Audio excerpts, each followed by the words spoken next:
यशोमती मैया के नंद लाला।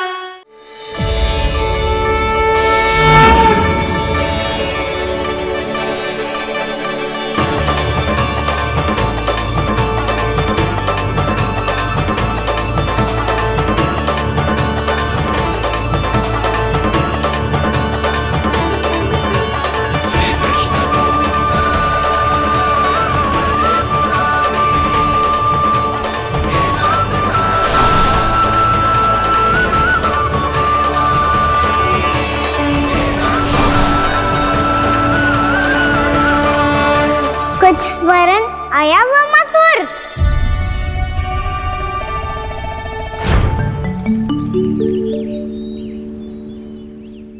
बहुत समय पहले की बात है, बहुत बड़े भूमाकर राज करते थे तुम्हें महान राजा भीमम के नाम से जाना जाता था। सब कुछ था तुम्हारे पास, पर शांति नहीं थी। इसीलिए शांति की खोज में अपना संपूर्ण राज अपने पुत्रों को सौंप कर हिमालय पर्वत की ओर चल दिए। अनेक वर्षों की तपस्या के बाद तुम्हारे तप की कीर्ति चारों ओर फैलने लगी और फिर सच्चे तपस्वी की धूप में तुम्हारी ख्याति से प्रभावित होकर महर्षि उलट तुमसे भेंट करने आए। राजा भीमरथ, आपने ईश्वर की प्राप्ति के लिए सब कुछ छोड़ दिया, पर अपना अभिमान नहीं छोड़ पाए। इसीलिए मेरे आगमन पर सम्मान के साथ खड़ा होना तो दूर, मेरा अभिवादन भी नहीं किया। अभिमान तपस्वी का गुण नहीं होता है राजन, अभिमान राक्षसी गुण है। इसलिए मैं आपको श्राप देता हूँ कि आप अगले जन्म में एक राक्षस के रूप में जन्म लेंगे, एक राक्षस के रूप में जन्म लेंगे। मुझे क्षमा कर दीजिए महर्षि, मैंने जानबूझकर आपका अपमान नहीं किया है। मैं तो यहाँ पर शांति की खोज में आया था। अपने भीतर के संसार में गहरे सोच विचार में डूबा हुआ था मैं। मुझे क्षमा कर दीजिए महर्षि, मुझे क्षमा कर दीजिए। अपनी भूल का आभास प्रायश्चित की ओर पहला पग होता है। मैं अपना श्राप तो वापस नहीं ले सकता, परंतु आपको एक वचन अवश्य दे सकता हूँ। जब भी प्रभु नारायण का अवतार होगा, आपको उचित समय पे वो वरदान देंगे जिसकी आप लंबे समय से प्रतीक्षा कर रहे हैं।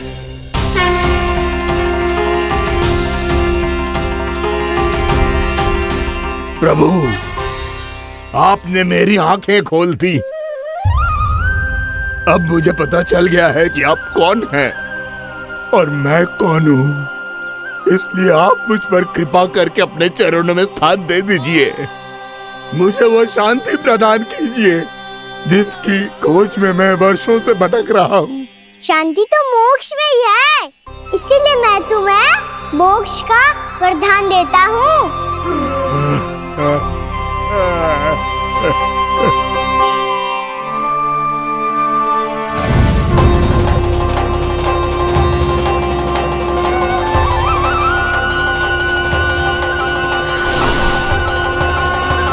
प्रभु की ये लीला सदैव स्मरण रखी जाएगी।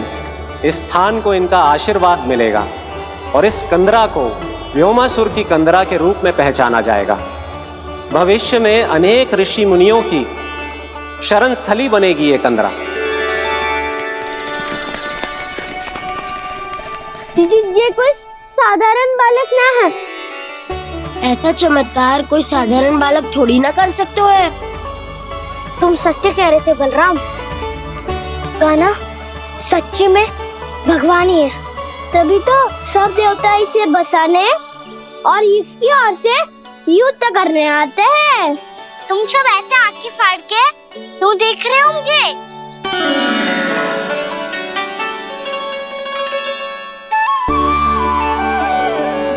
बलराम, तुम बलवान हो और कान्हा भगवान है। दूर दूर तक कोई दिखाई न दे रहा है, ना जाने किस हाल में होंगे बालक। कहीं हम ही तो मार्ग ना भटक गए शीघ्रता के चक्कर में। अब तो एक पग भी ना चलो जा रहे हो। जल, किसी के पास जल है क्या? कंठ तो मेरा भी सूख रहा है मौसी।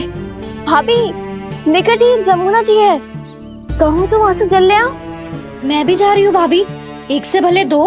हाँ चल, शीघ्रता से आओ। हाँ।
जानकी, जानकी, क्या होगा इसे? देखो ना जी, अब छलिया की सूचना मिलते ही हम सब बालकों को ढूंढने चली गई और ढूंढते ढूंढते सबको बहुत प्यास लगी आई जी। तो जानकी जमुना जी की नदी से जल लेने गई और उसने जमुना जी का पानी पिया और उसकी जेदशा हो गई। बालक कहाँ है? वो ठीक तो है ना? ऊपर से सब ठीक है, पर भीतर से बहुत भयभीत है सब। जानकी तो बिल्कुल नीली पड़ गो है, लग तो है विष फैल गया है इसका पूरे तन में। मथुरा के सौ से विदेश जी को बुलाए गो है उसके उपचार के लिए। जैसे ही इसने जल को मुंह से लगाया, जे गिर पड़ी, चटपटाने का अवसर भी ना मिलो। हाँ वैद्य जी, और निकटी मृत पशु भी पड़े हुए थे। हाँ, मैंने भी अस्थियां देखी थी। इसका तो यही अर्थ हो सकता है कि समस्या वहाँ के जल में ही हो। वैद्य जी, आप रोगी की नाड़ी पे ध्यान दो ना। जे गोपिया क्या कह रही है उसे सुनने की आवश्यकता ना है। जब तक विष के कारण का पता नहीं चल जाता, हम उपचार कैसे कर सकते हैं रानी जी? जी, वो निकट ही यमुना जी में एक विशेष क्षेत्र है, जे सब उसी के जल की बात कर रही है। तब तो ऐसा भी हो सकता है कि किसी विषैले सर्प के काटने का प्रभाव हो। पर सर्प के काटने का चिन्ह ना है उसके तन पे। सर्प जब काटतो है तब उसके दांत के चिन्ह बन जाते हैं। मुझे पता है, बड़े बड़े सर्प को काटते हुए देखो है मैंने। एक दिन अब बस कर उज्जवल, जे बड़ी बड़ी हाँकने का समय ना है। पर यदि सर्प ने ना काटो है, फिर जानकी की ये दशा किसने की? अवश्य किसी राक्षस ने की होगी। नाना, कोई विषैला पशु भी तो हो सकता है, या अवश्य किसी महाविषैले सर्प के विष से हुआ है। सर्प ने भले ना काटा हो, लेकिन यह अवश्य ही किसी महाविषैले सर्प के विष के कारण हुआ है। कालिया नाग। कालिया नाग?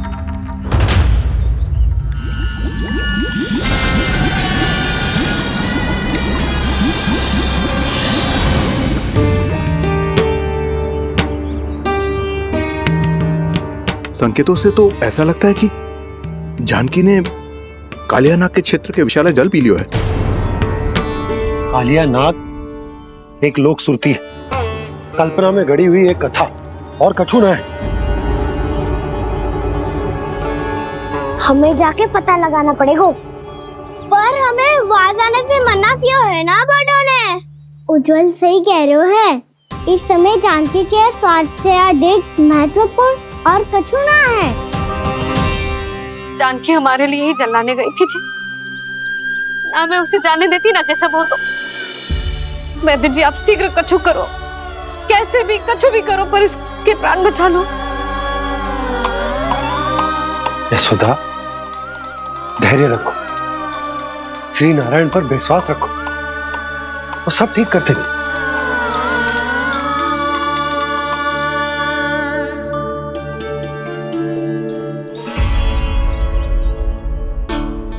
विष की काट की मेरे पास जितनी जड़ी बूटी थी मैंने सब अर्क बना के पिला दी, पर इसकी दशा में अभी तक कोई सुधार नहीं दिख रहा है। यह अंतिम जड़ी बूटी है, अगर इससे भी चमत्कार नहीं हुआ तो फिर जो नारायण की इच्छा।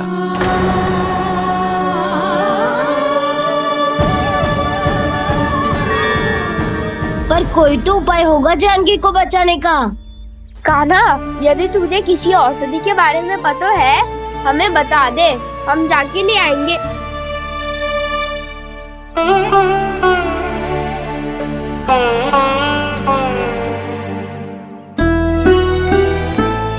हे नारायण, हे प्रभु, मेरी जानकी के प्राण बचा ले प्रभु। मैं तो अपने आप को कभी क्षमा न कर पाऊंगी। ये सारी मेरे ही कारण बनाई थी। उसकी रक्षा करो प्रभु, मेरी पुकार सुनो। कान्हा, तूने हमें बकासुर से बचाया था ना? और बकासुर से भी तो, और छलिया से भी तो तूने ही बचाया था ना हमें। क्या ऐसा कोई उपाय ना है जानकी को बचाने का? धन्वंतरी,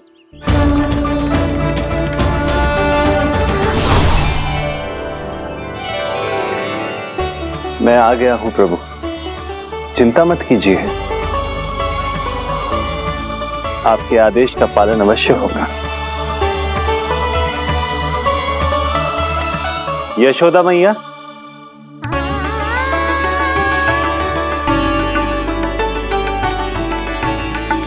मैया आपको कोई पुकार रहा है।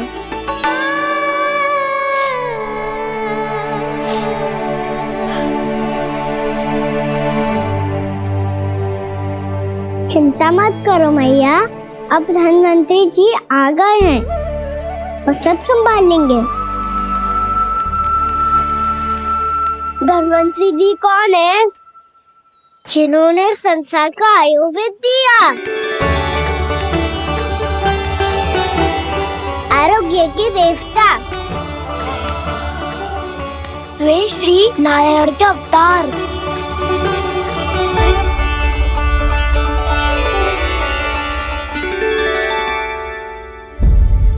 मुझे पता चला है कि आपको वेद की आवश्यकता है। हाँ हाँ, भीतर आइए। आइए आइए बैठे जी। जय रहे। मथुरा का सर्वश्रेष्ठ वैद्य अर्थात मैं यहाँ आ चुका हूँ और रोगी को जितनी औषधि की आवश्यकता थी सब दे चुका हूँ। निश्चित रूप से आपने विष की काट के लिए बहुत ही उत्तम अर्क तैयार किया है, इसीलिए किसी और वैद्य की आवश्यकता नहीं है। किंतु आप अकेले कितना कुछ करेंगे वैद्यराज, मुझे अपना सहायक ही बना लीजिए। पर जो करना था मैं पहले ही कर चुका हूँ। हाँ, वो तो आप कर चुके हैं, बस रोगी के तन से विष निकालना शेष है ना वैद्यराज? हाँ हाँ, बस वही शेष है। इनके रक्त को विष रहित करने में मैं आपकी सहायता करूंगा। पहले ये संजीवनी मानी जाने वाली इन लाल फूलों की बूटी को भी घिसना है ना?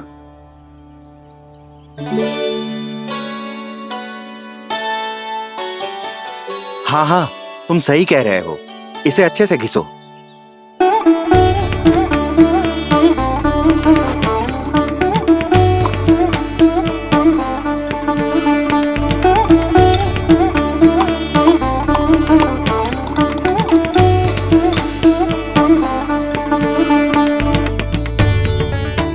और ये नीले फूलों को भी तो मिलाना है ना? हाँ हाँ, अच्छे सहायक बन सकते हो तुम, ऐसे ही श्रम करते रहो।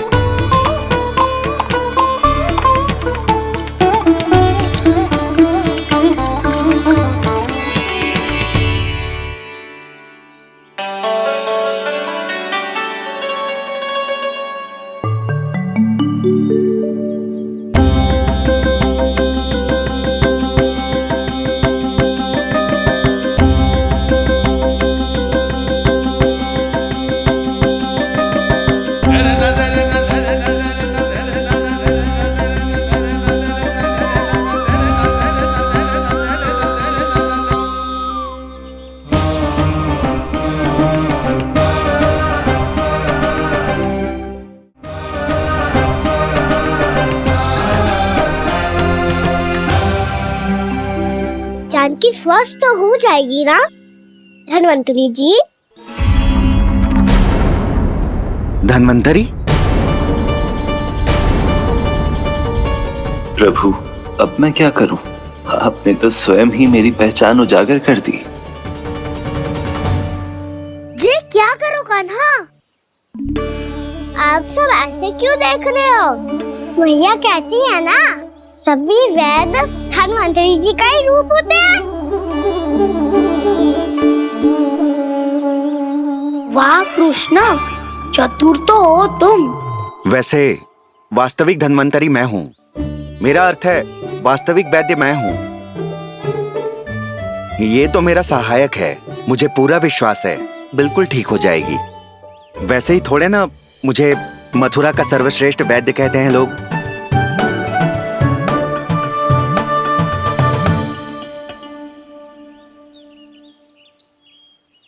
जसोदा भाभी, जसोदा जी, जानकी को चेतना आ गई। जानकी, जानकी, जानकी, तू ठीक है ना? क्षमा करना भाभी, मैं आपके लिए जल ना ला पाई। बस बहुत भूख लगी है। मैं अभी कछु लाती हूँ। जानकी माखन खाओगी?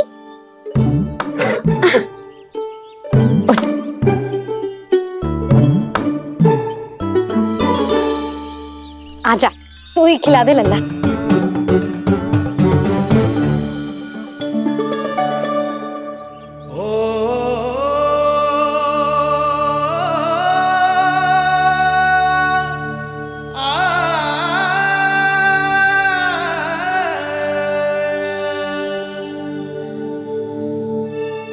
तुम सब मेरे लल्ला को माखन चोर कहती हो ना? आज देखो, अपना ही माखन जानकी को खिला रहे है।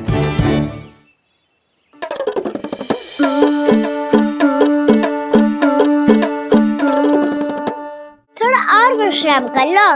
सदैव तुम हम सबकी सेवा करती हो, आज मैं तुम्हारी सेवा करूंगा। जानकी की जिज्ञासा तब हुई जब जय यशोदा काकी की सेवा कर रही थी, और अब देखो स्वयं भगवान ही इसकी सेवा कर रहे हैं। जानते हो इससे क्या सिद्ध होता है?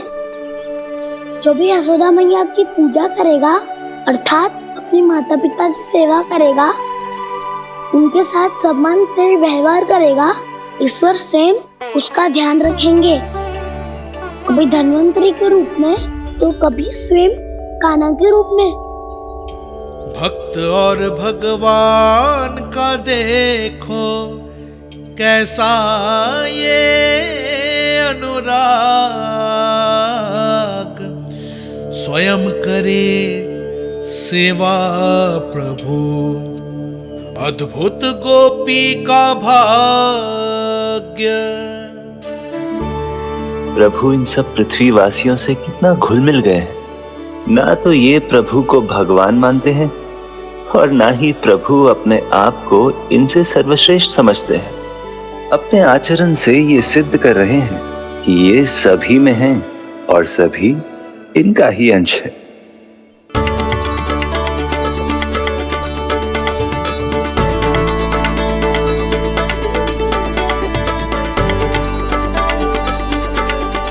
प्रभु, अब मुझे जाने की आज्ञा दीजिए।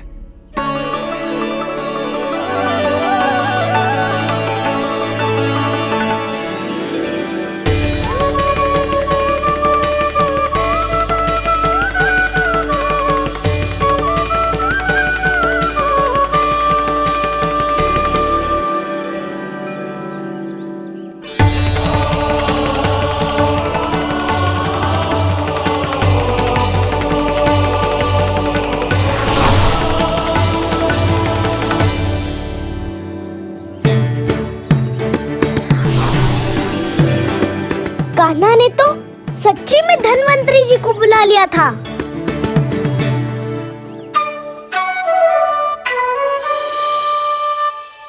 जब से कान्हा का जन्म हुआ है ना, मैं तब से देख रही हूँ, तब से हम पे कोई भी संकट आती है ना, तो अचानक से कोई अपरिचित हमारी सहायता करने आ जाता है और जाते समय कान्हा की आज्ञा लेके जाता है और कभी कभी तो इसे प्रभु बोल के जाता है। बाबा संभालो।